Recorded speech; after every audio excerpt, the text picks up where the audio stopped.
everyone. Thank you for jumping back into today's FO. Good afternoon, morning, evening, where you're located. I am in New York today, so it is afternoon for me. But thank you all for hopping back in and joining us for another FOA live.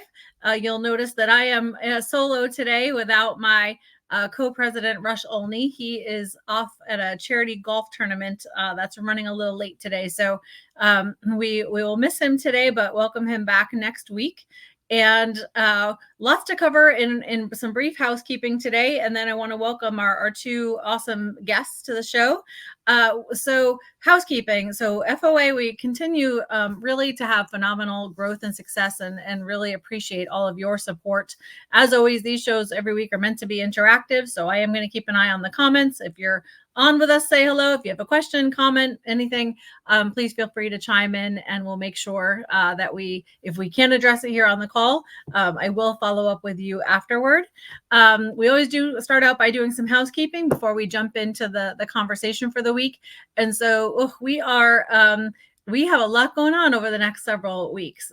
This week, we're kind of hunkered down and getting some information out to all of you, especially on the website, new website, and event list. So please keep an eye on the events page for sure, on LinkedIn, on the website, and through our weekly email newsletter.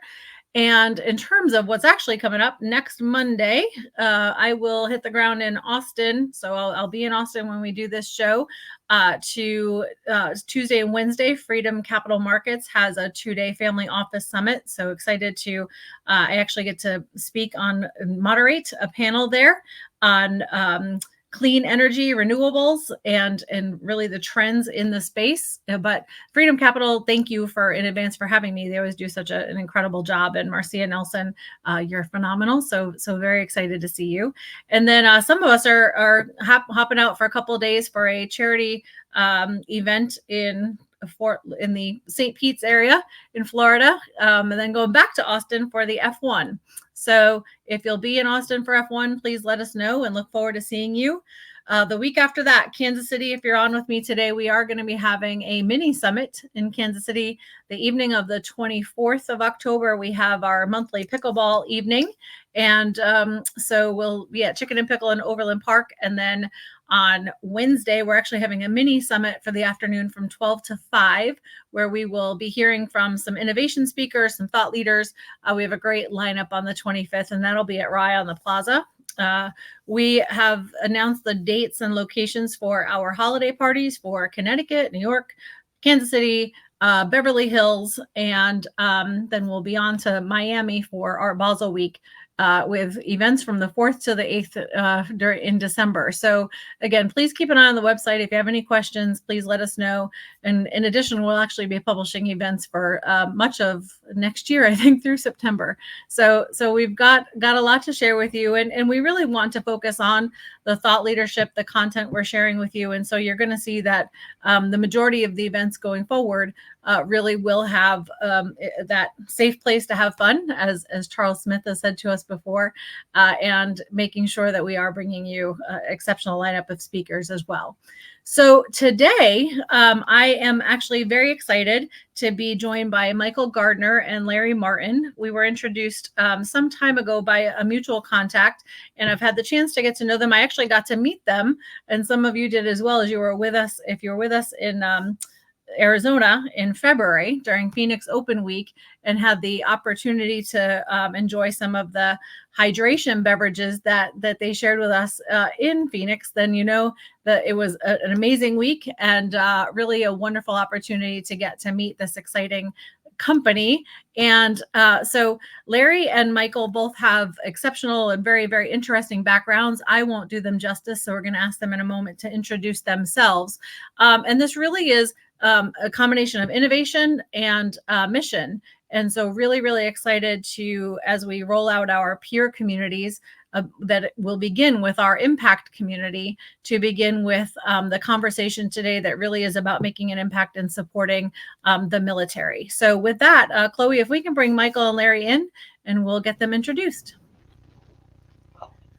So Michael, good afternoon, and Larry, great to see you. And again, time zone, I always go with wherever I'm sitting. So it happens to be afternoon East Coast today, but great to see both of you. And you're both East Coast as well. So for everybody on, please comment in with Michael, Larry. We always check on sound and anything else. But if anybody can't hear, if we need them to move closer to the mic, just let us know and we'll make the adjustments. But Michael and Larry, I really thank you both for being on, and would love to kind of start by just introducing the two of you and your backgrounds, and then talk about what you're doing today that got us here on the show. No problem at all. Thanks for having us, everyone. And thank you, Jennifer, for inviting us. And thanks to everyone for being on I guess we're on, is this not a Zoom, whatever this one may be, a YouTube type of We're on a live stream today. Live TV. So I appreciate everybody coming. I have an extensive background starting in about 1975 as an intellectual property attorney, and found out in my early career that being entrepreneurial was really a better play than building a law firm after 10 years. And then I went into various businesses over the last 50 years, so to speak. I tend to focus in on and building companies, audiences. I find that if you can really own an audience and really speak to that audience, you can really build a substantial business. Everybody looks at what was your last business. The last business that I grew was with a brand called Field and Stream. Many of you may know that as an outdoor brand and as a magazine. But at the time I acquired it with several other individuals, they really had no products in the market. And we really focused on developing products that could be used by that outdoor audience, and really laid heavily on a cause marketing campaign of conservation. And that grew to be quite a substantial company that eventually got bought by Dick's Sporting Goods after we had opened up about 60 stores, and it was being sold in all their stores, but stores like Costco and Target, etc. Recently, in the last year and a half, I had the opportunity to meet Michael Gardner, who had asked me if I was interested in launching and helping with a hydration drink. One of the things that I was looking at was really launching something in the military market with a cause marketing component, really sort of driven by my daughter, who happens to be a commander in the Navy, who we're very proud of throughout the family and all our friends. And the interesting thing about the military audience that I think very few people realize, that it is the largest audience in the United States. There's 130 million individuals between active, veterans, and one step removed. And although there are some products out there that speak to the military to a degree, there's really not a company that is truly focused on it with a cause marketing component. And one of the items that I spoke to Mike about, and my willingness to join and become an owner with them and help fund as we go through the traditional friends and family rounds, is that if we could have a cause marketing component directed to that military. And time be on our side, Mike developed, had a hydration product that initially was and still is a liquid product that is sold in various stores that Mike will go through. But we always knew that a time would come when we would launch a powder drink to the military, because it's far cheaper to send, easier to make, and more profitable, so that you can have a substantial cause marketing component. So in this company that we now have on the powder side, which is a separate company from the liquid company, although they are connected as a subsidiary, that we are selling direct to the military consumer through a captive audience that I'm fortunate enough to be in many of those organizations that has tens of millions of individuals, where we can actually sell the product directly to the individual. So we're not buying mailing lists and not trying would be the bad word, but we intend to become maybe the largest contributor to military causes in the United States over the next 2 to 3 year cycle. On that, I'll let Michael talk about the product and go from there, and we'll see where this goes, and happy to answer any questions. Larry, well, thank you very much. And Michael, as you jump in, not only are we going to talk about this, but you have such a range of things in your background, author, TV personality. So would love to learn about you so everybody has a handle on where we start.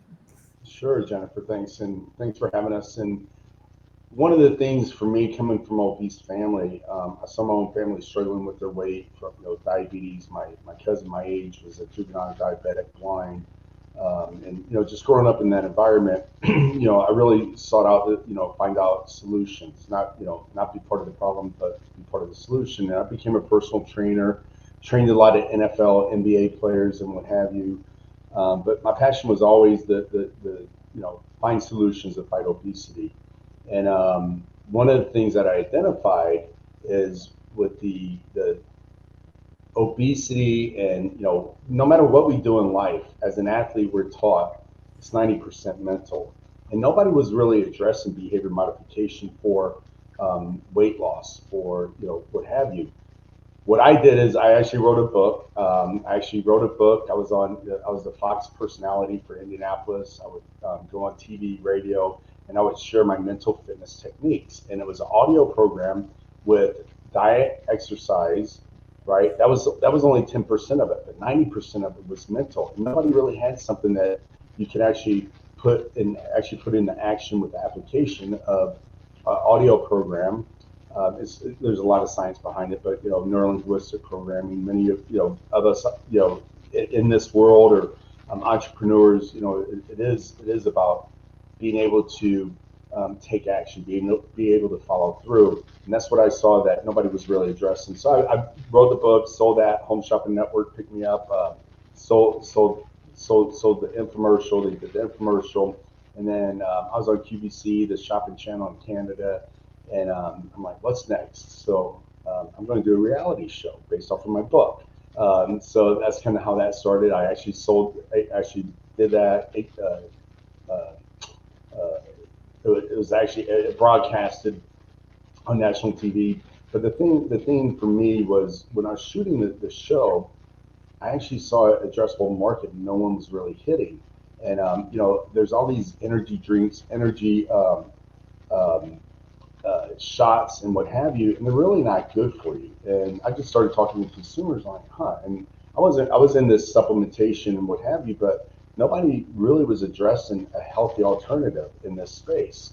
So, as a personal trainer though, one of the biggest challenges my clients, it was dehydration. So, 70% of the population is dehydrated.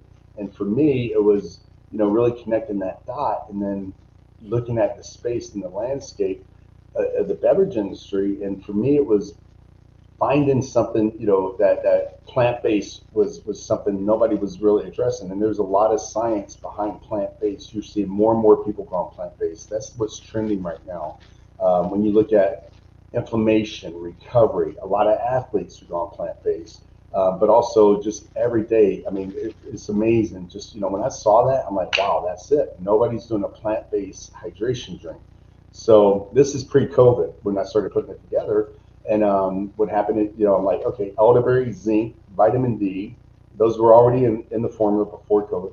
And then plant-based, I found an herb and it had clinicals for, appetite control and energy. But my whole point, I don't even go there because at the end of the day, it's really about eat healthy, drink healthy, be healthy. It's about lifestyle. So when I connected with Larry, that was always my initiative, and working with kids and working with inner cities and just really trying to make a difference in our communities. And when COVID happened, COVID really changed how we all think and how we act, because at the end of the day, it's not about how much money we have. It's not about our skin color. It's about our health and wellness. And if we don't have that, nothing else really matters. And it got everyone's attention. And by chance, if you believe in that, which I don't, it was actually elderberry, zinc, vitamin D, or COVID killers, if you will. So, from that's where I started. When I met Larry, it was just perfect fit because, my passion and wanting to help people and what he wanted to do in the military, we just connected, and, it's effortless, and it just came together. And, for us, it is a movement. It's, being able to have a cause marketing campaign that we're addressing, and we're making a positive impact in the communities. And when you look at the military, like that's a big concern right now for the military is hydration. And, this is huge. So that's kind of where it started. And we're excited just to share what we're doing. And innovation is key because I just believe there's addressable markets that are out there. You know, people say, "Oh, the beverage space." Well, it's not the beverage space. We're the first certified hydration drink with elderberry, zinc, vitamin D to the market. So, you know, it's having that niche and being able to, you know, really share something. And John Starks, he's one of my partners. Dominique Dawes, gold medal winner, U.S. Gold, and then Derek Brooks, Antonio Holmes, Ray Lewis is actually joining the team. So, and these are equity partners because I don't believe in paying endorsement. You know, I just believe. But you know what I found though? There's so many good people out there trying to do a lot of good work, especially with the foundations and kids. And I always say this: the future of tomorrow is up to the leaders of today. And as leaders, we need to step up and give direction to our kids and give them hope, give them inspiration because they're not getting it right now. I mean, this is crazy times, but it's more than a drink for me. It's a movement and really making a positive impact.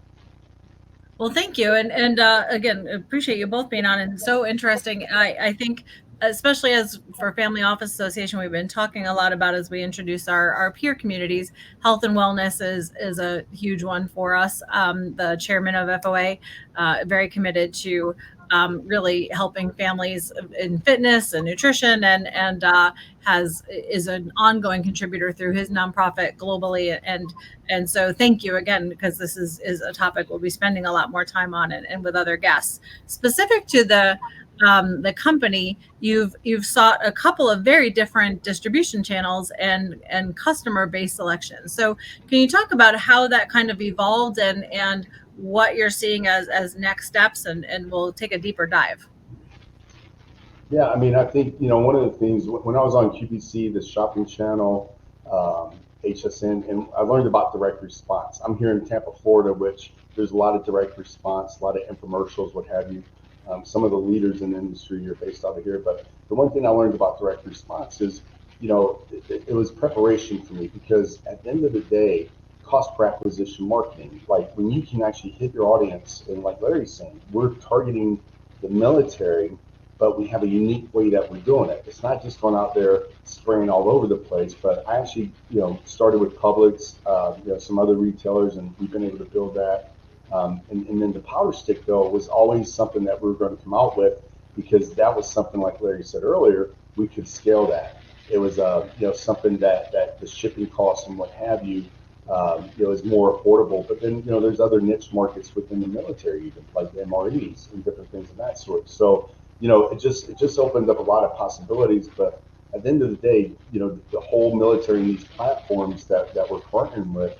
It's a captive audience, and that's one thing Larry, you know, he's at it like audience, own the audience, and you know, again, nobody's really done it the way that we're rolling this out, and again, it goes back to helping people and giving back because it's the first day when I launched the company. I launched during COVID. People said I was crazy, but you know, at the end of the day, the first thing I did, giving back to our frontline heroes. So I've always been about giving back because I knew, you know, that was the first thing. I'm like giving back to our police, fire, military, grocery workers, and you know, that's I just believe in giving back first, and everything else kind of works itself out. And that's when I met Larry, and everything else just kind of took off. So when you're thinking about actually moving anything through the military, I'm not sure many people would know exactly how that happens, right? It's a very different sales process, distribution process. How does that move? And right, well, at any time, but are there things you need to consider with regard to security, geopolitical issues, et cetera? Because you know, obviously you're marketing and getting a product across the world, or what is the reach and how are you getting there?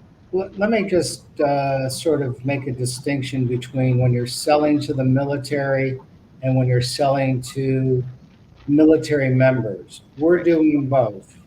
In selling through the military, we're fortunate enough that I have some friends and colleagues that sell to the military and their third generation family that has been doing that, one of them being the Singer Group.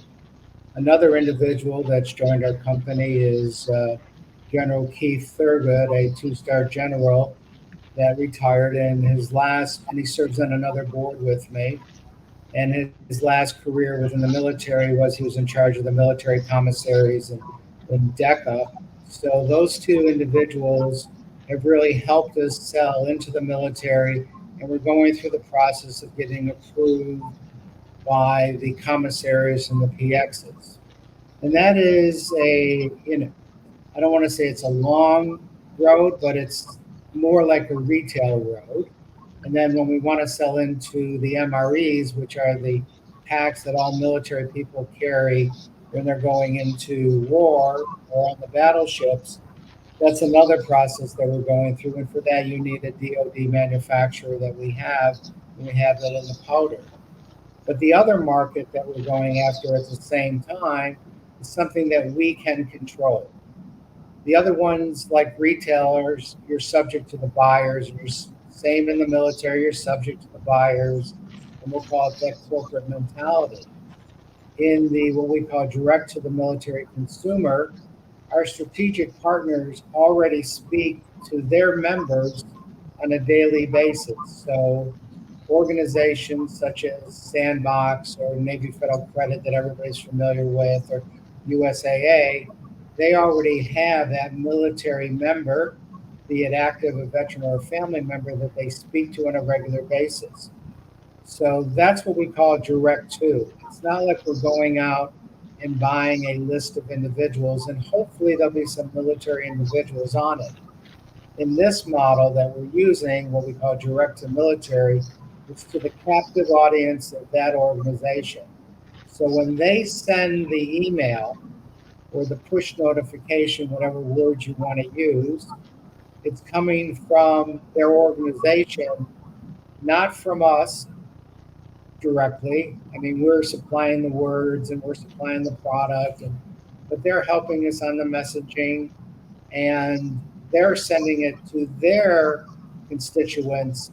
So the likelihood of one of their members opening up the push notification is very, very strong as compared to maybe somebody will see it.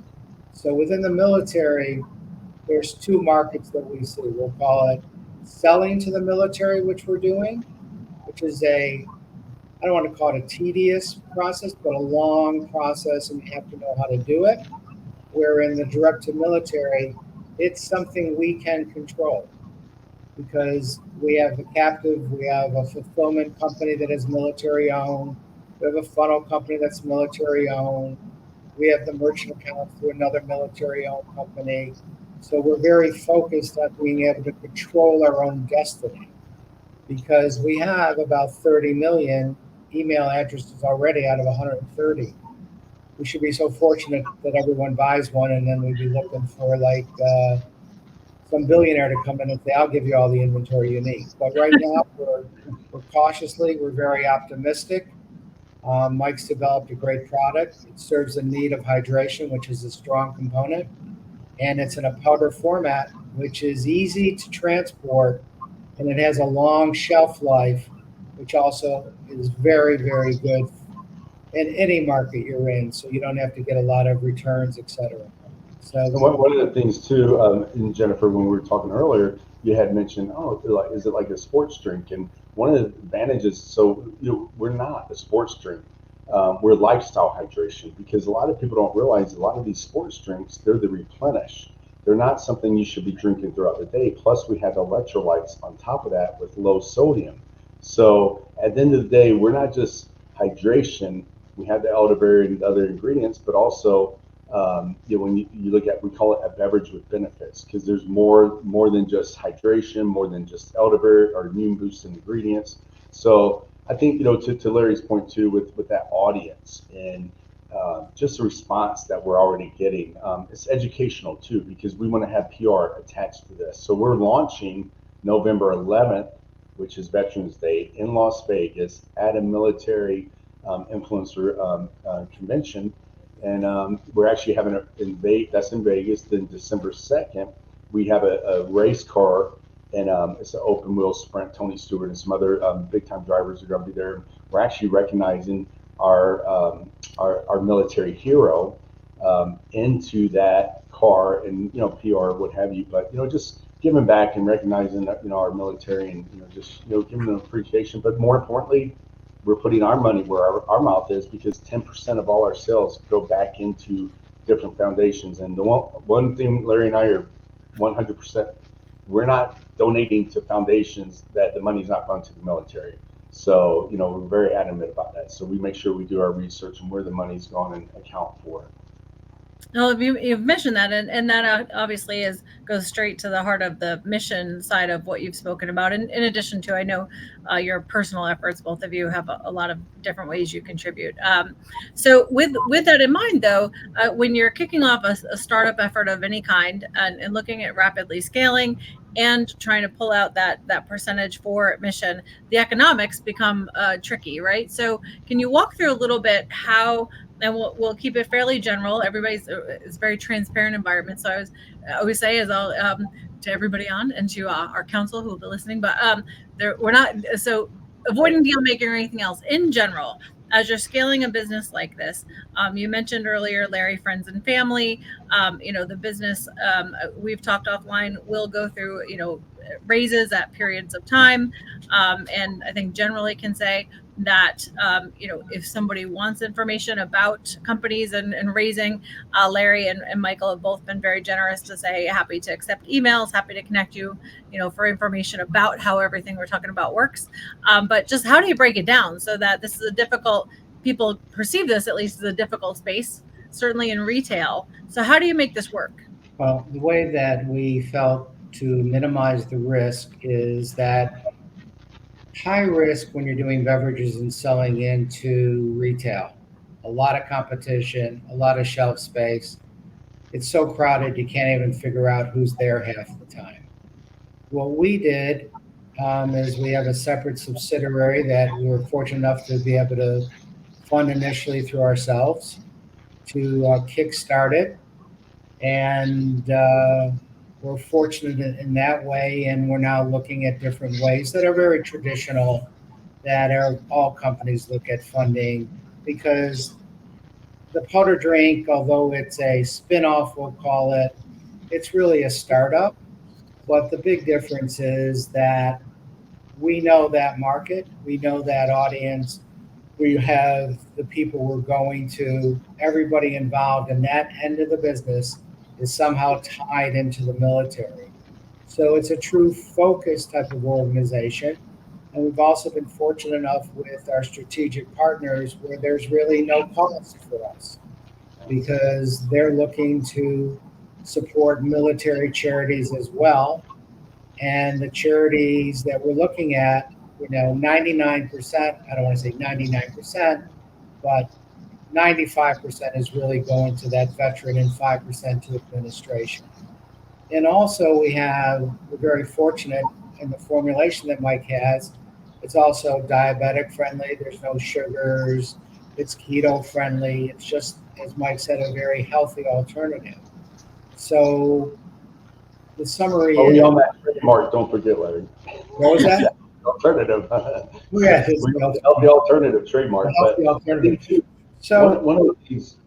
So we're just fortunate in the subsidiary. We're very, very focused on one channel. It's not like in retail where we're in 10 different stores and we have trucks and we have this and we have that and delays. This is really simple. Nothing's ever really simple, but we have the product, we send it to a fulfillment house, and then it goes from there. And I think one thing too, just to send out from the organization. So we've tried to simplify it. And I think one thing that really, strategically, are ready to drink. That's what's in grocery, Publix, Price Chopper, different things. So we were not going to cannibalize our sales at retail. That's why the powder stick, we were coming out with that, because again, back to Larry's point, it's being able to control growth. So it all starts with the product. You have to have something. Any business, you have to have something that is unique, or something that addressing a problem with the solution. So the product speaks for itself. It tastes good. It works. On top of that, here's an audience that we can control the growth, because that is, so many companies fail in different businesses because it just takes off. Well, the good thing is we control the database. We control, okay, as we scale, we're able to forecast, and we can control, and our returns is manageable. And I think that's one of the biggest keys with any business that you're getting involved with. It's one thing to say, oh, we're going to do X amount of dollars. Well, what's the roadmap to get there? How are you going to get there? Everybody tells me, oh, I'm going to go to Walmart. I'm like, that's the last place you want to go. You better be ready when you go there, because you'll crash and burn. And I think that's where our uniqueness of like Larry said, yes, of course, the military and the retail. But here's the key: in direct response, you will drive your retail sales 7 to 10 times what you do online. So typically that's the formula. I mean, I know the space inside and out. I've done it. I sold my foot through that channel. And when you build that channel out, but it's all about brand awareness. Like Larry said, own the audience, have the brand awareness. You know what we say? Hydrate to donate. That's one of our slogans. Hydrate to donate. So it's really messaging, it's marketing, but it all starts with a cause marketing and a passion and a purpose and a good product. And we're checking all the boxes. And I'm just blessed to have met Larry. And like I said, that's when you're in sync, because it's just effortless. And the people that I've never approached one person: John Starks, Derek Brooks, Dominique Dawes, on and on. Organically, I've met them, and they just believe in what we're doing. And they also have a passion with their foundations. So we support many foundations throughout, and just giving back. And we're excited about where we're going. Well, I want to thank you both. Thank you so much. And I know we're going to have some additional questions. I've had one come in just about we're at time, but about the certifications and standards and other things that you've likely had to meet in order to do this. So with your okay, what we'll do is we'll round up the questions that we have.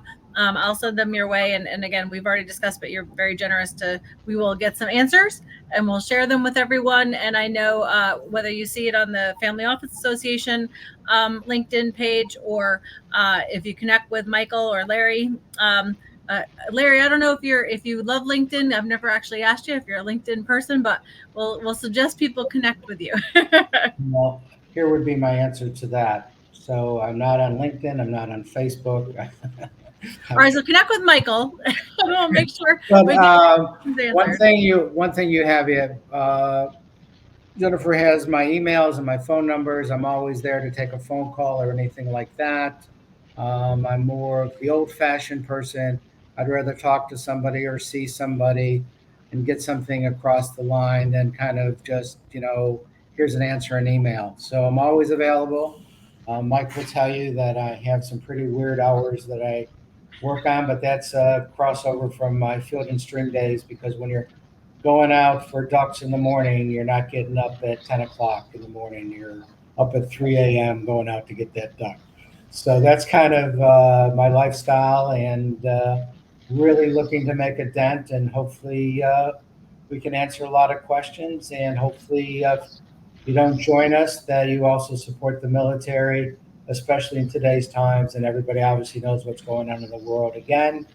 And so helping all our military people, because for sure we'll be involved in the Middle East again, and putting our brethren at harm's way. So at least help the military, and we'll go from there. And thanks for all your support. Well, thank you to your daughter for her service, of course, and to everyone who's serving, and really appreciate the time, both of you, today. We will again share the follow-ups, and thanks to everyone who's been watching for the show today. We will follow up. Everybody have a great afternoon, and take care. Thank you. Thank you very much. Yeah, thanks. Bye-bye. Bye.